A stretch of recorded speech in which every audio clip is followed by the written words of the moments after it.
ابھی ربیع الاول کا مہینہ گزر رہا ہے نا, کہتے ہیں کہ میلاد النبی منائیں گے, عید میلاد, جشن میلاد, ریالیاں نکالیں گے, راستے جام کریں گے, موسیقی بجائیں گے, بھانگڑے ڈالیں گے, بچیوں کو روڈوں پر بے پردہ نچوائیں گے, گائیں گے, جھومیں گے. اللہ کی پناہ, یہ دین اسلام ہے؟ صحابہ کے طریقے کو چھوڑو گے, اسی طرح گمراہی کے راستے پر چلو گے, اور جدھر چلو گے اللہ ادھر ہی چلائے گا. اور ہم نے کہا کہ بھائی جب عید میلاد مناتے ہو تو پھر ہمیں دلیل بتا دو, ہم بھی تو نبی سے محبت کرنے والے ہیں, نبی کی ایک ایک اداؤں پر ہم سر خم کرنے والے, ہم کو بتا دو, انشاءاللہ تم سے بڑا جشن منائیں گے, تم سے بڑی ریالی نکالیں گے, تم سے زیادہ جھنڈے لگائیں گے. تم ہمیں بتا دو, ایک دلیل دکھا دو. 63 سالہ زندگی نبی کریم صلی اللہ علیہ وسلم کی, 63 مرتبہ ربیع الاول کا مہینہ آیا. اللہ کی قسم تم ایک مرتبہ دکھا دو, ہم تم سے بڑا جشن منا کر دکھائیں گے. نہیں دکھا سکتے قیامت کی صبح تک. کہنے لگے دلیل ملی. ہم نے کہا کس سے؟ قرآن سے. کہا نہیں. کہا حدیث سے؟ کہا نہیں. کہا نبی کریم صلی اللہ علیہ وسلم کی حیات مبارکہ سے؟ کہا نہیں. کہا صحابہ سے؟ کہا نہیں. کہا تابعین سے؟ کہا نہیں. کہا تبع تابعین سے؟ کہا نہیں. کہا ائمہ و محدثین سے؟ نہیں. ہم نے کہا کسی مسلمان سے ملی ہوگی شاید؟ کہا نہیں. کہا کس سے ملی؟ کہا ابو لہب سے ملی. کون ابو لہب؟ کون ابو لہب؟ اللہ نے کئی کفار کا ذکر قرآن میں کیا. صحابہ کے راستے کو چھوڑو گے, ایک کافر کو دلیل بناتے ہو. کئی کفار کا ذکر قرآن میں ہوا, لیکن یہ وہ بدبخت تھا جس نے اللہ کے نبی صلی اللہ علیہ وسلم کو سب سے زیادہ تکالیف دی تھی. اللہ نے اس کے تعلق سے پوری سورہ لہب نازل فرمائی, اور ان کو دلیل بتاتے ہیں اور کہتے ہیں عید الآیات. یہ میرے ہاتھ میں صبح بہارا ہے, اس کو لکھنے والے ساری سنیت کے امیر, شیخ طریقت, امیر اہل سنت, بانی دعوت اسلامی, حضرت علامہ مولانا ابو بلال محمد الیاس عطار قادری رضوی. نام اتنا بڑا ہے, یہاں سے شروع ہوتا ہے تو وہاں جا کر ختم ہوتا ہے. صفحے نمبر 4 پر لکھتے ہیں یہ جو عید ہے نا, یہ عید الاعیاد ہے, عیدوں کی بھی عید ہے.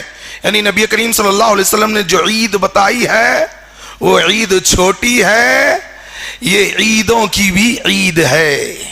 ہم جو عید مناتے ہیں یہ نبی نے جو عیدیں بتائی ہے ان سے بھی بڑی عید ہے, معاذ اللہ.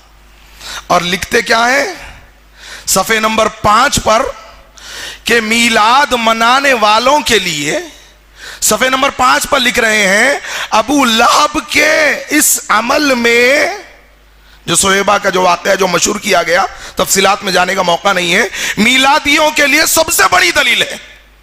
اللہ اکبر. نبی سے اگر ثابت ہوتی تو کہتے کہ سب سے بڑی دلیل ہے, کسی صحابی سے ثابت ہوتی تو کہتے کہ سب سے بڑی دلیل ہے. کس کو دلیل بنا رہے ہو؟ ایک کافر کو, وہ ابو لہب جو اللہ کا دشمن, جو رسول اللہ کا دشمن, جو اسلام کا دشمن, جو صحابہ اکرام کا دشمن, جو سارے مسلمانوں کا دشمن, اسے دلیل بناتے ہو جس کے بارے میں اللہ تبارک و تعالیٰ نے فرمایا سیصلی نارا ذات لہب, وہ جہنم رسید ہو گیا. اس کو دلیل بناتے ہو جس نے میرے آقا کو کہا تھا کہ تجھ پہ بربادی ہو, تب لکا یا محمدہ, تو تباہ ہو جائے, تو برباد ہو جائے. اس مردود کو دلیل بناتے ہو جس نے سب سے پہلے اللہ کے نبی صلی اللہ علیہ وسلم پر پتھر برسائے تھے, جس نے بیک وقت میرے آقا کی دونوں بیٹیوں کو طلاق دلوایا تھا, جس نے سب سے پہلے نبی کریم صلی اللہ علیہ وسلم پر پتھر برسائے تھے. اور بدبختو, جس کی بیوی نے ام جمیل نے کہا تھا جبریل کو کہ کیا ہوا آج تیرے پاس تیرا شیطان نہیں آیا؟ جبریل کے آنے میں تاخیر ہو گئی تو اللہ کے نبی کے پاس جا کر کہتی ہے صحیح بخاری کی حدیث کے مطابق, کیا ہوا محمد آج تیرے پاس تیرا شیطان نہیں آیا؟ اس کو دلیل بناتے ہو, اس کو دلیل بناتے ہو جس نے مکہ میں سب سے پہلے اللہ کے نبی کو رلایا تھا، اس کو دلیل بناتے ہو جس بدبخت نے اللہ کے نبی صلی اللہ علیہ وسلم کو ناراض کیا تھا۔ ہم نے کہا جب دلیل بنا ہی لی ہے تو ہمیں بتا بھی دو کہ کیا دلیل ملی ہے۔ کہا کہ کسی نے خواب میں دیکھا، لکھ رہے ہیں صفحے نمبر 5 پر لکھتے ہیں کہ کسی نے خواب میں دیکھا۔ کس نے دیکھا نہیں معلوم، بس دیکھا۔ اب عباس رضی اللہ عنہ جو ابھی ایمان نہیں لائے تھے، ان کی جو روایت بیان کرتے ہیں وہ بھی منقطع ہے، وہ بھی قابل قبول نہیں ہے۔ تو اب یہاں بیان کرتے ہیں کہ کسی نے خواب میں دیکھا۔ ہم نے کہا جب کسی نے دیکھا ٹھیک ہے، مان لیا کس نے دیکھا، کہا نہیں معلوم کس نے دیکھا، بس دیکھا۔ چلو ٹھیک ہے، جب دیکھا تو دیکھا۔ تو ہم نے کہا کہاں دیکھا؟ کسی نے ابو لہب کو خواب میں دیکھا، نہیں معلوم کس نے دیکھا۔ ہم نے کہا ٹھیک ہے بھائی، ابو لہب کو دیکھا کہاں؟ خود لکھتے ہیں جہنم میں دیکھا۔ جو نبی کے صحابہ نے نہیں منائی رضی اللہ عنہ ورضوا عنہ، اور جس نے تیرے بقول منائی خود کہہ رہا ہے کہ جہنم میں دیکھا۔ ہم نے کہا کیا دیکھا؟ کہا انگلی سے پانی نکلتے ہوئے دیکھا۔ خواب میں دیکھا، کس نے دیکھا نہیں معلوم، بس دیکھا اور انگلی سے پانی نکلتے ہوئے دیکھا۔ اللہ کیا فرماتا ہے جہنمیوں کے تعلق سے؟ ان جہنم کانت مرصادا، سورہ نبا ہے، للطاغین مآبا لابثین فیہا احقابا لا یذوقون فیہا بردا ولا شرابا الا حمیما وغساقا۔ جہنمیوں کو پانی تو بہت دور کی بات ہے، ٹھنڈک کا مزہ ہی نہیں ملے گا، پینے کے لیے کوئی مشروب نہ ہوگا سوائے کھولتے ہوئے پیپ کے۔ اللہ اکبر۔ یہ کہتے ہیں کہ نہیں جی پانی مل رہا تھا۔ اور اللہ نے ابو لہب کے بارے میں کیا فرمایا؟ تبت یدا ابی لہب وتب۔ ابو لہب کے دونوں ہاتھ ٹوٹ گئے، تباہ ہو گیا، برباد ہو گیا۔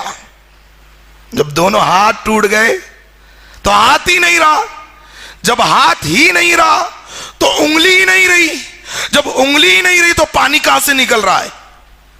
اللہ کہتا ہے کہ دونوں ہاتھ ٹوٹ گئے، ملا کہتا ہے نہیں ہاتھ بھی سلامت ہے، پانی بھی نکل رہا ہے۔